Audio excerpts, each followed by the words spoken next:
الحمدللہ رب العالمین والصلاة والسلام علی سید الانبیاء والمرسلین اللہم صلی علی سیدنا و مولانا محمد وعلی آلہ واصحابہ وبارک وسلم وصلی علیہ۔ دنیا کے تمام دیکھنے والوں کو، تمام چاہنے والوں کو، تمام پیار کرنے والوں کو، اور جہاں جہاں تک اس وقت میری آواز کو سنا اور مجھے دیکھا جا رہا ہے، جنید اقبال کی جانب سے انتہائی محبت کے ساتھ السلام علیکم۔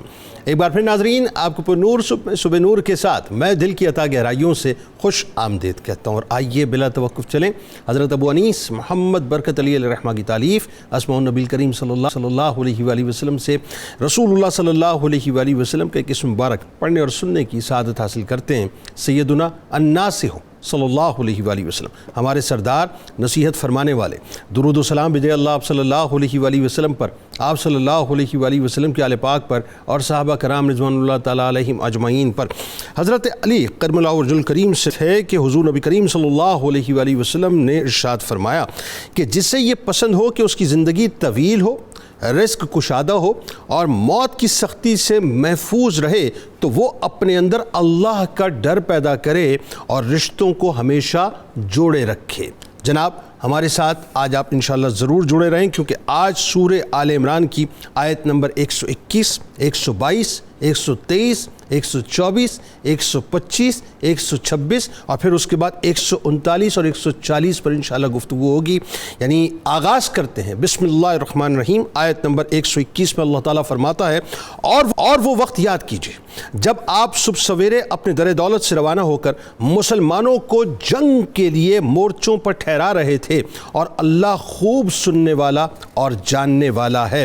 پھر اس کے بعد ناظرین آیت نمبر 122 میں اللہ تبارک و تعالیٰ فرماتا ہے کہ جب تم میں سے دو گروہوں کا ارادہ ہوا کہ بزدلی کر جائیں، حالانکہ اللہ ان دونوں کا مددگار تھا، اور ایمان والوں کو اللہ ہی پر بھروسہ کرنا چاہیے۔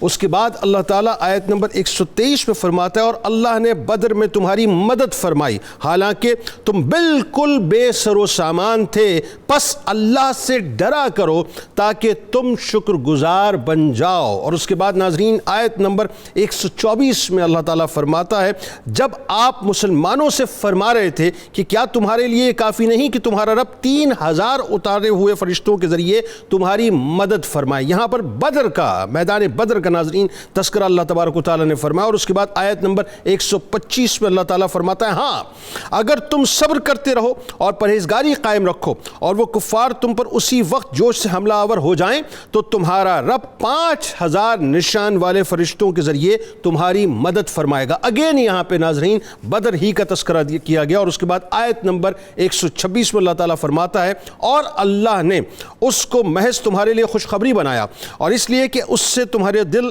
مطمئن ہو جائیں، اور مدد تو صرف اللہ ہی کی طرف سے ہوتی ہے جو بڑا غالب حکمت والا ہے۔ اور اس کے بعد ناظرین کرام آئیے آپ کو لیے چلتے ہیں آیت نمبر 139 کی جانب، جس میں اللہ تعالیٰ فرماتا ہے، اور تم ہمت نہ ہارو اور نہ غم کرو، اور تم ہی غالب آؤ گے اگر تم کامل ایمان رکھتے ہو۔ اور اس کے بعد آیت نمبر 140 میں اللہ تعالیٰ فرماتا ہے کہ اگر تمہیں اب کوئی زخم لگا ہے تو یاد رکھو ان لوگوں کو بھی اسی طرح زخم لگ چکا ہے، اور یہ دن ہیں جنہیں ہم لوگوں کے درمیان پھیرتے رہتے ہیں، اور یہ گردش ایام اس لیے ہے کہ اللہ اہل ایمان کی پہچان کرا دے، اور تم میں سے بعض کو شہادت کا رتبہ عطا کر دے، اور اللہ ظالموں کو پسند نہیں کرتا۔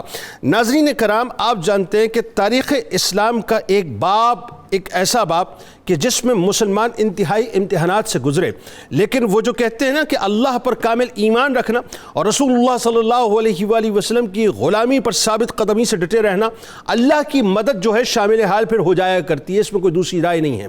یعنی وہ موقع آپ کو معلوم ہے کہ بدر میں کس انداز سے اللہ تبارک و تعالیٰ کی نصرت اتری، 3000 اور 5000 فرشتوں کے ذریعے سے اللہ تبارک و تعالیٰ نے اس میں باقاعدہ اس کا ذکر فرمایا۔ یعنی آیت نمبر اگر آپ 123 بلکہ 24، 25 اور 26 میں دیکھیں تو باقاعدہ اس میں ذکر ہوتا ہے۔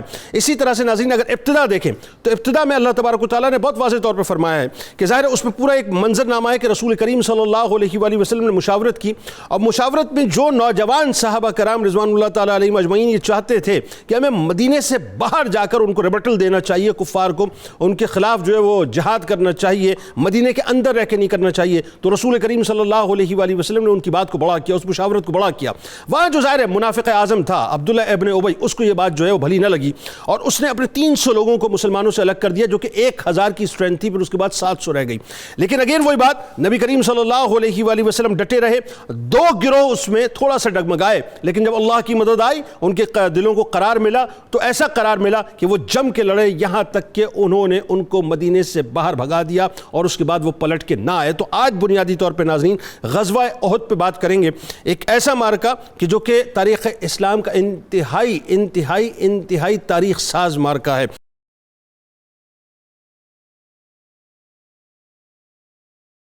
میرا خیال ہے جو غزوہ احد کی جو ابتدا جہاں مشاورت کا عمل جاری تھا اور رسول کریم صلی اللہ علیہ وآلہ وسلم نے یہ بھی تاریخ اسلام کا پہلا موقع ہے کہ منافقین کو بھی دعوت دی کہ مطلب وہ بھی آئیں اور آ کر مشاورت میں شامل ہوں. اس پورے عمل کے بارے میں ذرا بتلائیے، اور آیت نمبر 121 میں جو بیان کیا گیا کہ کس طرح سے رسول کریم صلی اللہ علیہ وآلہ وسلم پھر جنگ کے لیے نکلے اور جنگ کی تیاری کی، فرمائیے. بسم اللہ الرحمن الرحیم. حامدم و مسلیم و مسلمہ. بہت شکریہ محترم جنید اقبال صاحب. قرآن کریم کی ان آیات کا مطالعہ کرتے ہوئے مفسرین کرام نے جو باتیں قرآن کے قاری کے سامنے رکھی ہیں، جن سے قیامت تک آنے والے اہل ایمان نے نور لینا ہے، ہدایت لینی ہے، رحمت لینی ہے، شفا لینی ہے. اب غزوہ احد ہو چکا، اس میں اہل ایمان کو وقتی طور پر نقصان اٹھانا پڑا. اس کی وجہ سے بعد میں جب اہل ایمان کے دلوں میں مختلف قسم کے وسوسے شیطان نے ڈالنے کی کوشش کی تو پروردگار عالمین نے اپنے محبوب کریم صلی اللہ علیہ وسلم کو وہ اصول، وہ ضوابط، وہ دستور دیا جو قیامت تک آنے والے اہل ایمان جب انہیں اپنے سامنے رکھیں گے تو فتح و نصرت ان کے لیے یقینی ہوگی، ان کو اللہ کی رحمت ضرور ملے گی. سبحان اللہ. تو اس پس منظر میں جب ہم آیت نمبر 21 کو 121 سورہ آل عمران کی دیکھتے ہیں تو ارشاد باری تعالی ہے کہ وَإِذْ، اس کے معنی ہے اور جب مراد لیا جاتا ہے کہ یاد کیجئے.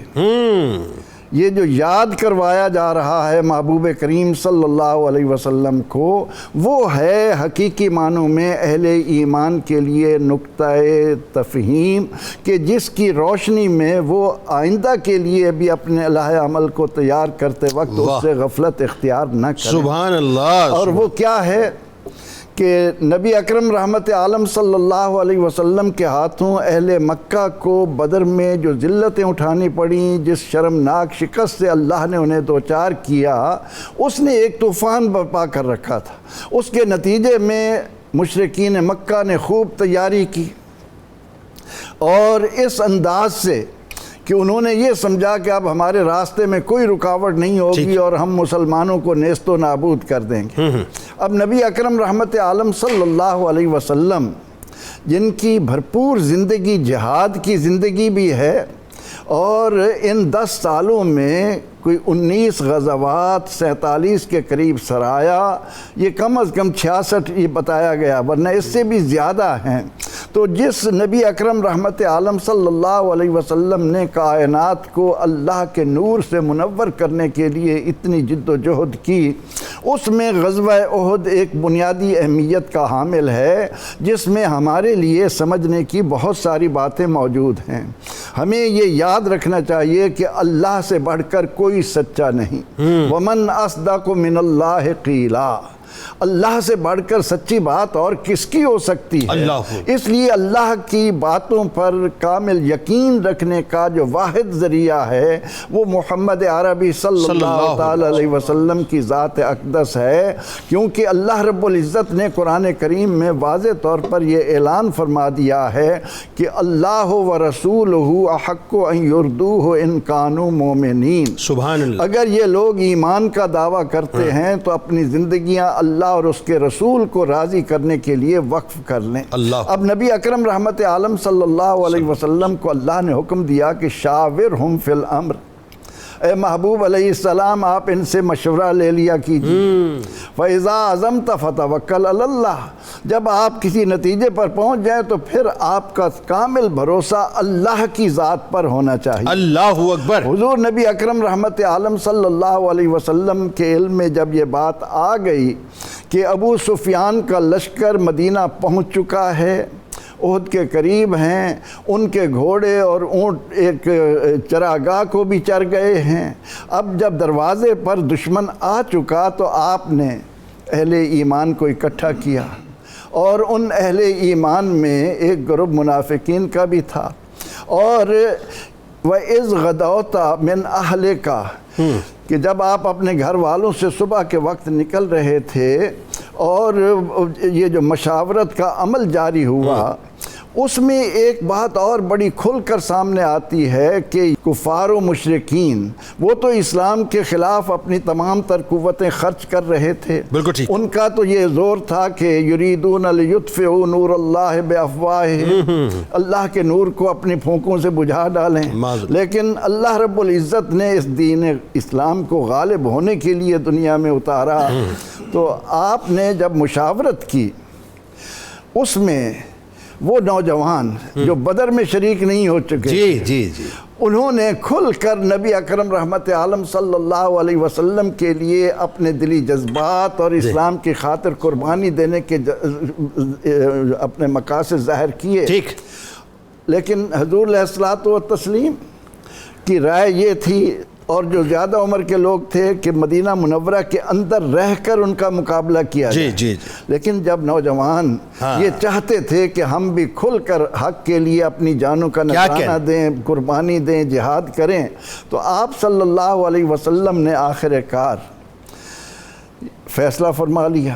مشاورت کے بعد اپنے گھر تشریف لائے، اور صدیق اکبر اور فاروق اعظم رضی اللہ تعالی عنہما نے نبی اکرم رحمت عالم صلی اللہ علیہ وسلم کے جسم اطہر کو جنگ کے لیے تیار کیا۔ اللہ، اسلحہ آپ نے سجا لیا تھا۔ آپ کے جسم اطہر پر 2 زرہیں رکھی گئیں، سر پر امامہ سیدنا فاروق اعظم رضی اللہ عنہ باندھ رہے ہیں، اور آپ کے جسم اطہر پر جب تمام اسلحہ لگا دیا گیا اور آپ مسلح ہو کر باہر آئے، تو اس وقت لوگوں نے رائے دی کہ جو آپ کا جو خیال تھا ہم اسی طرح چاہتے ہیں کہ اندر رہ۔ فرمایا کہ نہیں، جب اللہ کا نبی جنگ کے لیے بدن پر اسلحہ لگا لیتا ہے تو پھر فیصلہ کن مارکے کے بغیر اس کو نہیں اتارا جاتا، لہٰذا اس وقت جایا جائے گا۔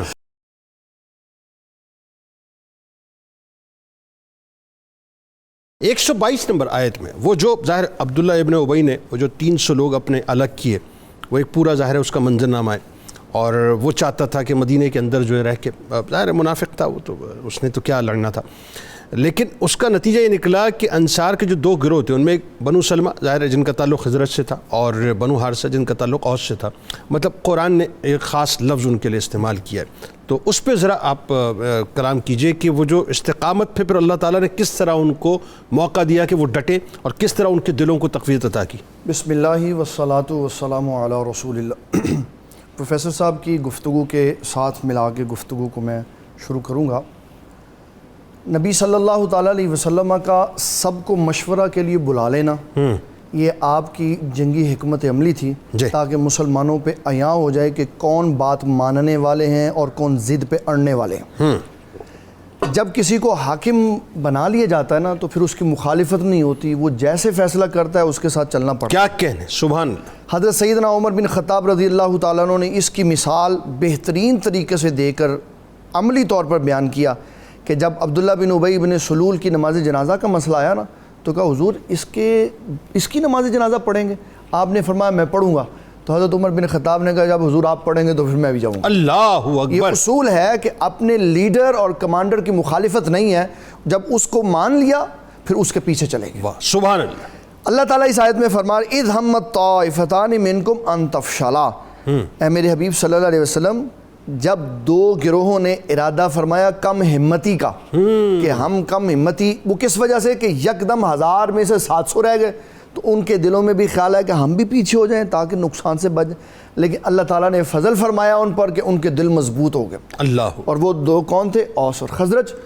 ان کا جو اگر ہم بیک گراؤنڈ دیکھیں نا تو یہ دونوں صدیوں آپس میں ایک دوسرے کے دشمن رہے ہوئے۔ بالکل ایسا ہے۔ جب نبی صلی اللہ علیہ وسلم نے آواز سنی کہ کسی نے اوس و خزرج میں سے کسی نے یہ کہہ دیا کہ لوگ آتے ہیں جنگ کرنے کے لیے اور ساز و سامان لے جاتے ہیں، ہم خالی واپس چلے جاتے ہیں، تو نبی صلی اللہ علیہ وسلم نے دونوں کو بلایا۔ آپ نے فرمایا میں نے بات سنی، تو جو ان کے کبار تھے نا انہوں نے کہا حضور ہم نے نہیں کی، اللہ، یہ کسی نوجوان نے بات کی۔ آپ نے فرمایا جس نے بھی کیا، لیکن سنو تم دشمن تھے تو اللہ نے اپنے نبی کے سبب اور وسیلے سے تمہارے دلوں میں محبت ڈالی۔ اللہ اکبر۔ اب جب تم محبت کر رہے ہو تو ایسی بات کر۔ جب صفائی فرما دی پھر خوبصورت جملہ فرمایا لوگ جاتے ہوئے مال لے جاتے ہیں، تم اللہ کے حبیب ساتھ لے جاتے۔ یہ غزوہ حنین کا موقع ہے، سبحان اللہ۔ اور اس میں نبی صلی اللہ علیہ وسلم نے 1,27,000 اونٹ جو ملے تھے، ایک ایک فرد کو 100 اونٹ تقسیم فرمایا۔ اللہ اکبر۔ یہ آپ کی محبت اور خلوص اور لوگوں کے ساتھ دل لگی کی کیفیت ہے۔ اب اس میں جو اللہ تعالیٰ نے فرمایا، اگلا جملہ بڑا ہی بے مثال ہے، فرمایا واللہ ولیہما، تم جو کم ہمتی کا ارادہ کر رہے ہو غور کرو کہ اللہ تمہارا مددگار ہے۔ اللہ اکبر۔ اللہ مددگار ہے۔ اور اللہ تعالیٰ نے کیسی مدد کی کہ ایک لمحے میں جو نظر آ رہا تھا کہ پسپائی ہو رہی ہے، پھر اللہ تعالیٰ نے ایسی مدد فرمائی کہ وہی افراد جو کم ہمتی کا مظاہرہ کر رہے تھے انہوں نے جنگ کو فتح کر لیا۔ سبحان اللہ۔ نبی صلی اللہ تعالیٰ علیہ وسلم نے جس کی جہاں ڈیوٹی لگائی، جس کو جو حکم ارشاد فرمایا، ان میں غور و فکر کرنے میں اونچ نیچ ہوئی، اس کے نتیجے میں حضور صلی اللہ تعالیٰ علیہ وسلم نے اس میں جو مفسرین نے رائے بیان کی وہ بڑی بے مثال۔ وہ کیا؟ ابو سفیان جو اس وقت مسلمان نہیں تھے اور نبی صلی اللہ علیہ وسلم نظر نہیں آ رہے تھے، تو اس نے سوال کیا کہ بتاؤ محمد صلی اللہ علیہ وسلم ہیں؟ آپ نے فرمایا جواب نہیں دینا، خاموش رہنا۔ پھر پوچھا ابو قحافہ کے بیٹے ہیں؟ کہا اب بھی جواب نہیں دینا۔ فرمایا خطاب کے بیٹے ہیں؟ اچھا، اب بھی جواب نہیں دینا۔ رسول اللہ صلی اللہ علیہ وسلم نے فرمایا جب 3 بندوں کا نام لیا تو جواب نہیں آیا، اس نے کہا اگر یہ ہوتے تو ضرور جواب دیتے۔ اللہ، اس کا مطلب ہے ہم جس کی عبادت کرتے ہیں لات اور عزا کی، وہ سب سے بلند ہے۔ تو نبی صلی اللہ علیہ وسلم نے فرمایا اب جواب دو، اب کیونکہ اللہ کی توحید پہ فرق آ رہا ہے۔ اللہ اکبر۔ خوبصورت جواب حضرت سیدنا عمر بن خطاب نے دیا۔ اللہ، فرمایا تم لات اور عزا کی بات کرتے ہو، ہمارے پاس وہ رب ہے جو سب سے بزرگ اور سب سے اعلیٰ۔ اللہ۔ اور یہ اللہ تعالیٰ کی طرف سے مدد آئی کہ آپ کے کلام میں اتنا جلال تھا کہ ان کی جو ہمتیں لوگوں کی صحابہ کرام کی کم ہوئی تھی، اس جملے نے ہمتوں میں اضافہ کر۔ اللہ اکبر۔ اور پھر جو دائیں بائیں افراد تھے وہ ساری رسول اللہ صلی اللہ علیہ وسلم کے ساتھ دوبارہ یکجا ہوئے، اور پھر ایسا زبردست حملہ ہوا کہ مشرکوں کو دوبارہ بکا۔ یہاں پہ اس میں ایک خاص نقطہ جس میں چاہتا ہوں ذرا آپ گفتگو کیجئے۔ اس کا مطلب یہ ہوا کہ اللہ تبارک و تعالیٰ جو ہے وہ آپ کی جو نیت ہے وہ اس کے ساتھ بنیادی طور پہ آپ کے فیصلے کرتا ہے نا۔ جی بالکل۔ چونکہ انصار خاص طور پر مدینہ کے رہنے والے مسلمان جن کو آپ مطلب انصاری مطلب مطلقاً اگر میں بات کروں انصاریوں کی اگر آپ بات کریں، اس میں اوس و خزرج دونوں مطلب قبیلے شامل ہو جاتے ہیں، وہ چونکہ بڑے ڈیڈیکیٹڈ تھے رسول کریم صلی اللہ علیہ وآلہ وسلم کے ساتھ، لہٰذا اللہ تعالیٰ نے ان کے دلوں پر سکینہ اتار کے ان کی جو ہے ان کو پلٹایا بھی اور پھر ان کی مدد بھی فرمائی ان کی نیتوں کی وجہ سے۔ جی بالکل۔ سعد بن معاذ کہا کرتے تھے حضور آپ ہم سے رائے نہ لیا کریں، آپ ہمیں حکم دائیں کہ ہم نے کرنا کیا ہے۔ اللہ اکبر۔ سالم من شئتا حبال من شئتا آتی من شئتا، فرمایا ہم آپ کے غلام ہیں، آپ کو جو چاہیے وہ ہم سے مانگے، یہ پوچھیں کہ یہ نہ پوچھے کہاں جانا ہے، یہ حکم دے کہ یہاں جانا ہے، اللہ، ہم اپنی جانیں آپ کے لیے قربان کرنے کے لیے۔ سبحان۔ اور یہی منظر نامہ، یہ جو بات فرما رہے ہیں حضرت سعد بن معاذ رضی اللہ تعالیٰ عنہ، حضرت مقداد رضی اللہ تعالیٰ عنہ، وہ جو کمال مطلب یوں کہیے کہ اپنا عشق کے آسمان پہ چمکتے ہوئے ان کے جملے جو بدر سے پہلے یعنی بالکل بدر والے دن سرکار مدینہ صلی اللہ علیہ وآلہ وسلم کی بارگاہ میں انہوں نے عرض کیے۔ تو اب آئیے ذرا اسی کانٹیکس میں 123 نمبر آیت اس کو ہم اٹھا لیتے ہیں کہ اللہ تعالیٰ نے پھر جو ہے غزوہ بدر کی باقاعدہ مثال دے کے بتلایا ہے کہ کس طرح ہم نے لشکر اسلام کو تسلی دی، یعنی اللہ جو ہے وہ خود اپنی طرف جو ہے اس پوری کامیابی کو موڑتا بھی ہے اور یہ بتلاتا ہے کہ ہم بنیادی طور پہ تسلی دیتے ہیں۔ بتلائیے ذرا۔ قرآن حکیم کی یہ جو آیہ کریمہ ہے نا کہ وَلَقَدْ نَصَرَكُمُ اللَّهُ بِبَدْرٍ وَأَنْتُمْ أَذِلَّةٌ وَاتَّقُوا اللَّهَ لَعَلَّكُمْ تَشْكُرُونَ، اس کا پس منظر یہ ہے کہ غزوہ احد کے بعد کیونکہ وقتی طور پر مسلمانوں کو اس جنگ میں نقصان اٹھانا پڑا، جی، تو معاشرے کے اندر وہ افراد جو شیطان کے نمائندے بن کر لوگوں کے دلوں میں وسوسے ڈالتے ہیں، انہوں نے اہل ایمان کے لیے اس طرح کے اتنے مسائل پیدا کر دیے کہ بعض اوقات اہل ایمان کی زبان پر کیا ہم حق پر نہیں تھے؟ ہمیں کیوں نقصان اٹھانا پڑا؟ جی ہم اس مرحلے سے کیوں گزرے؟ جی تو پروردگار عالمین نے وَلَقَدْ نَصَرَكُمُ اللَّهُ بِبَدْرٍ وَأَنْتُمْ أَذِلَّةٌ، اے اہل ایمان ذرا یاد کیجئے کہ بدر کے میدان میں اللہ نے تمہاری مدد کی، حالانکہ تم اس وقت بے سر و سامان تھے۔ اس وقت تو تمہارے پاس اتنا سامان بھی نہیں تھا جو احد میں لے کر گئے ہو۔ جی اب اس میں تھا کیا؟ جس بات کی طرف آپ نے اشارہ کیا کہ سعد بن عبادہ ہوں، مقداد ہوں، وہ تو یہ کہہ رہے تھے کہ نبی کا حکم ہو تو پھاند جائیں ہم سمندر میں، اللہ اکبر، جہاں کو محو کر دیں نعرہ اللہ اکبر میں۔ اللہ، یا رسول اللہ، ہم وہ نہیں کہ موسیٰ علیہ السلام کہیں کہ جاؤ تمہارے لیے بیت المقدس خالی ہے، لڑو اور جا کر داخل ہو جاؤ، اور وہ کہیں کہ اذهب انت وربک فقاتلا۔ یا رسول اللہ، ہم ان میں سے نہیں ہیں، ہم تو وہ ہیں کہ پیا ہے دودھ ہم نے غیرت مند ماؤں کا۔ اللہ، واہ واہ واہ، نبی کا حکم ہو تو پھاند جائیں ہم سمندر میں، ہم وہ نہیں ہیں۔ تو اللہ تعالیٰ نے ان اعتراضات کو جو وسوسے ڈال رہے تھے، اس آیہ کریمہ کے ذریعے قیامت تک آنے والے لوگوں پر واضح کر دیا کہ ایسے لوگوں کے شر سے بچنے کا ایک ہی طریق ہے کہ تم نے دامن محمد صلی اللہ علیہ وسلم کو مضبوطی سے تھامنا ہے۔ اللہ اکبر۔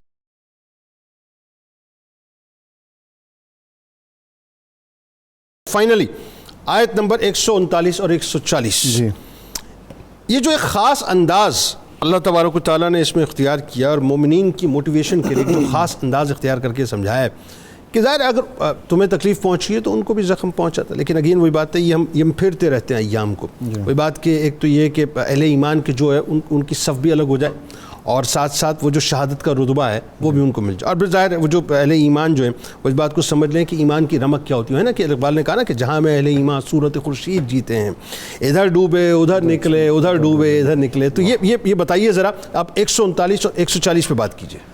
جنید بھائی، 139 نمبر آیت اگرچہ غزوہ احد کی تفصیل سمجھانے کے لیے ہے، لیکن یہ قیامت تک کے مسلمانوں کے لیے فرمایا وَلَا تَهِنُوا وَلَا تَحْزَنُوا، وہن پیدا نہیں کرنا۔ ہاں، وہن، تہینو وہن سے نکلا ہے، ہاں، اور یہ وہن ہے وہ ڈر، وہ خوف کہ کہیں میں مر نہ جاؤں، کہیں اقتدار نہ چھوٹ جائے، کہیں منصب نہ ہاتھ سے نکل جائے۔ آئے ہائے، فرمایا وہن میں نہیں پڑنا۔ اور اگر اس کو دور صحابہ میں لے جائیں تو اس کا معنی یہ ہے کہ جب نبی صلی اللہ علیہ وسلم آپ موجود تھے تو اس کا مطلب تھا اٹھنے میں میرے محبوب کے حکم کی تعمیل میں دیر نہیں کرنی۔ اللہ، جیسے آج کے دور میں اذان ہو گئی تو میں نے کہا ابھی اٹھ کے پڑھ لیتا ہوں، تو یہ وہن ہے۔ نو، اسی وقت اٹھو، اذان دی اس لیے تھی تاکہ حکم آ گیا اب نماز پڑھو، یہاں صدا بلند ہو اٹھ جاؤ اور یہاں کھڑے ہو جاؤ، کھڑے ہو جاؤ۔ ہاں، یہ تو وہن جب کسی قوم کے اندر پیدا ہو جاتا ہے نا تو اس کی تباہی کے دن شروع ہو جاتا ہے۔ بلکہ اہل ایمان میں تو کچھ طبقات وہ بھی رہے جو صدا بلند ہونے سے پہلے ہی کھڑے رہتے تھے کہ یہاں صدا بلند ہو اور ہم فوراً جو ہے لپک کے آگے بڑھیں۔ اس کی مثال میں آپ کو یہ بھی دینا چاہتا ہوں، ایک فرشتہ ہے جس نے سور پھونکنا ہے، اچھا، اس نے اپنی سانس اندر کھینچی ہوئی ہے کہ اللہ جب حکم دے گا تو سانس اندر کھینچنے کی تاخیری نہ ہو جائے، فوراً حکم کی تعمیل ہو۔ اللہ اکبر، اللہ، تو اللہ فرما رہا ہے وَلَا تَهِنُوا، وہن نہ کرنا، وَلَا تَحْزَنُوا، اور غم نہ کھانا، وَأَنْتُمُ الْأَعْلَوْنَ إِن كُنْتُم مُؤْمِنِينَ، اگر تم سچے مومن ہوئے تو تم ہی غالب ہوگے۔ اللہ، یہ پورا پیٹ رول دے دیا ہے قیامت تک کے مسلمانوں کو، اپنے اندر ڈر اور خوف نہ آنے دینا، سستی نہ کرنا۔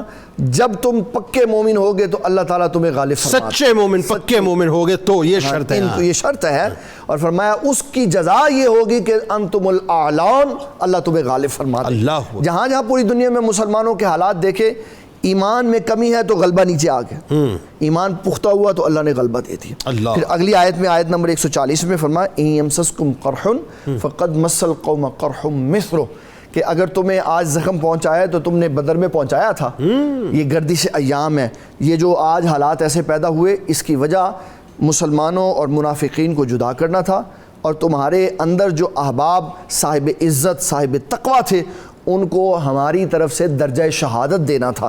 اور پھر اس کے ساتھ ساتھ اللہ تعالیٰ نے ایک اور بات ارشاد فرمایا، ام حسبتم ان تدخلوا الجنہ، کیا بس ایمان لا الہ پڑھا اور جنت میں جانے کا خیال کر لیں؟ اتنا آسان وَلَمَّا يَعْلَمِ اللَّهُ الَّذِينَ جَاهَدُوا مِنْكُمْ وَيَعْلَمَ الصَّابِرِينَ، کیا میں تمہارے جہاد کرنے والوں کی آزمائش نہ کروں؟ کیا تمہارے صبر کرنے والوں کو آزماؤں نہ؟ لوگوں کو دکھاؤں نہ کہ اتنے اتنے عظیم لوگ میں نے رسول اللہ کی امت میں پیدا کیے، اللہ کیسے عظیم درجات والے، کیسی فضیلتوں والے۔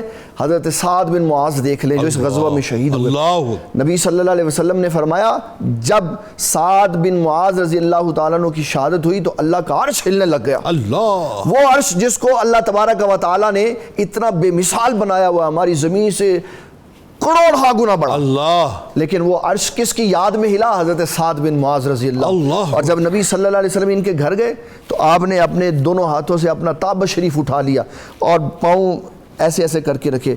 صحابہ نے پوچھا حضور یہ کیا ہے؟ فرمایا سعد کے سارے لاؤنج میں فرشتے بیٹھے ہوئے تھے، میں کیا کرتا؟ اللہ، میں نے قدم اس لیے رکھے کہ کسی فرشتے کو پاؤں نہ لگ جائے۔ اللہ، پوری جگہ بڑی ہوئی تھی۔ اور پھر نبی صلی اللہ تعالیٰ علیہ وسلم نے یہ دیکھے جو حضور پہ جان نثار کرتا ہے حضور کیسے محبت فرماتے ہیں۔ وہ جو رگ آپ کی کٹ گئی نبی صلی اللہ علیہ وسلم آپ نے سر مبارک پہ رکھا اور ان کے خون کے قطرات حضور کے چہرے پہ گر رہے ہیں، آپ کی داڑھی شریف پہ آ رہے ہیں۔ فرمایا کہ جو ہمارے لیے جانیں قربان کرتے ہم تو ان کے چہروں کو اپنے ان کے خونوں کو اپنے چہروں پہ لے لیتے۔ یعنی اس خیمے میں سرکار علیہ السلام قدمین شریفین کو خندق کا موقع ہے یہ ہے نا کہ کس انداز سے رکھ رہے تھے کہ فرشتوں کے جلو جو ہیں وہاں موجود تھے۔ اور پھر آقا کریم صلی اللہ تعالیٰ علیہ وسلم نے جو اعزاز دیا، کبھی کبھی ایسا ہوتا تھا کہ آپ پوچھ لیتے تھے سعد کی کیا کیفیت؟ یہاں فرمایا ان کو میری مسجد کے ساتھ ان کا خیمہ لگا دو، ہر نماز کے بعد جاتے، ہر نماز کے بعد جاتے، ہر نماز کے بعد جاتے، پوچھتے سعد کیا حال ہے، سعد کیا حال؟ اب بتائیں جب نبی صلی اللہ علیہ وسلم کی طرف سے اتنی شفقتیں اتنی مہربانیاں مل رہی ہوں تو پھر کس کا دل نہیں کرتا کہ میں اپنی جان رسول اللہ پہ قربان؟ اللہ، یہ کیفیت اسلام نے بتائی۔ کچھ نہیں ہوتا، ابھی حالات تھوڑے سے نیچے چلے گئے مسلمانوں کے عہد میں تو کہا نہیں واپس آؤ اپنی اس طاقت کی طرف، اپنے اس غلبہ کی طرف کہ اللہ تعالیٰ نے تمہاری بدر میں اس لیے مدد کی تھی کہ تمہاری توجہ رسول اللہ کی طرف اور اللہ کی طرف تھی۔ اور اس میں ایک اور جو بڑا اہم ترین پہلو ہے وہ یہ ہے کہ ایک تو یہ کہ ظاہر ہے چونکہ منافقین سے مسلم مومنین کو الگ کرنا مقصود، اور اگین وہی بات کہ یہ دن پھرتے رہتے ہیں ہمارے لیے سبق اور امتحان کہ جو غلطیاں ہم کر بیٹھیں ہم اس سے پھر سیکھیں، بات وہ ہے۔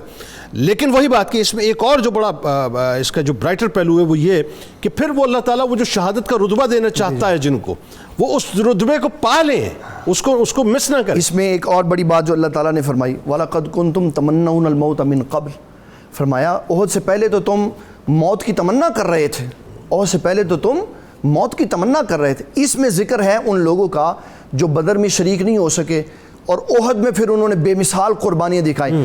انس بن نضر رضی اللہ تعالیٰ احد میں بدر میں نہیں آ سکے، پھر بعد میں کہنے لگے یا اللہ کبھی تو موقع لا، میں ایسا جہاد کروں گا کہ تو پھر بتائے گا لوگوں کو کہ میرے محبوب کے غلام ایسے ہیں۔ اللہ، اور پھر انہوں نے اپنی جان نچھاور کر دی، بڑی تلواریں لگی، 80 سے زائد زخم لگے۔ اللہ، ان کی ہمشیرہ نے انگلیوں کے پوروں سے ان کو پہچانا، اللہ اکبر، ایک ایک حصہ۔ اور حضرت سیدنا اتنا موسلا ہو چکا تھا، اتنا جو ہے ٹکڑے ہو چکے ہوئے۔ حضرت مصعب بن عمیر رضی اللہ تعالیٰ، اللہ اکبر، ان کے جسم کے اوپر ڈالنے کے لیے چادر نہیں تھی۔ یہ وہ بندے تھے جو مکے کے سب سے زیادہ خوش لباس، خوش خوراک انسان تھے، ان کے جسم سے خوشبوئیں آتی تھی اور مکے کی امیر عورتیں چھتوں پہ چڑھ کے ان کے حسن و جمال کو ایلیٹ کلاس میں، مکے کی سپر ایلیٹ کلاس میں تھے، یعنی ناز و نام سے جو ہے پلے ہوئے تھے۔ حضرت سعد رضی اللہ تعالیٰ عنہ، آپ کو جب کھانا پیش کیا گیا نا اس میں بہترین ذائقے کی چیزیں تھیں تو آپ کی آنکھوں سے آنسو آ گئے۔ کہا وہ احد کے میدان میں وہ جو ہم سے افضل تھے ان کو تو چادر نہیں میسر آئی، ہمیں تو اتنے سارے کھانے مل گئے۔ پھر انہوں نے افسوس بھی کیا کہ کہیں اللہ تعالیٰ نے ہمیں نبی صلی اللہ علیہ وسلم کے ساتھ کی وجہ سے ساری نیکی یہ تو نہیں دے دیا، آخرت میں معاملہ تو نہیں ختم ہو گیا۔ اس کا معنی یہ ہے کہ مومن ہمیشہ اللہ تعالیٰ کی طرف توجہ لگا کے اسے ڈرتا رہتا ہے، اس کی فکر یہ ہے کہ میری دنیا خیریت سے گزر جائے تاکہ میں رسول اللہ تک خیریت سے پہنچ۔ سبحان اللہ، بہت شکریہ آپ دونوں احباب کا، بہت ہی حسین، بہت ہی خوبصورت اور انتہائی پر مغز اور بلکہ یوں کہیے کہ اپنا سبق آموز گفتگو آج رہی۔ اللہ قبول فرمائے اور کل بروز محشر ہم سب کے لیے توشہ آخرت بنائے۔ کتاب الشفا جائز امور کی تکمیل کا وظیفہ آپ کو بتلاتے ہیں کہ ہر جائز مراد کی تکمیل اور اللہ تعالیٰ کی مدد کے حصول کے لیے سورۃ الانفال کی آیت نمبر 9 21 دن تک روزانہ 313 بار پڑھیں، انشاءاللہ ہر جائز مراد پوری ہوگی۔ حضرت عمر فاروق رضی اللہ تعالیٰ عنہ کا قول مبارک ہے کہ توبہ کرنے والوں کے پاس بیٹھا کرو، توبہ کرنے والوں کے پاس بیٹھا کرو تاکہ ان کی صحبت سے تمہیں بھی رقت نصیب ہو جائے، کیونکہ ان کے دل سب سے زیادہ رقیق ہوتے ہیں۔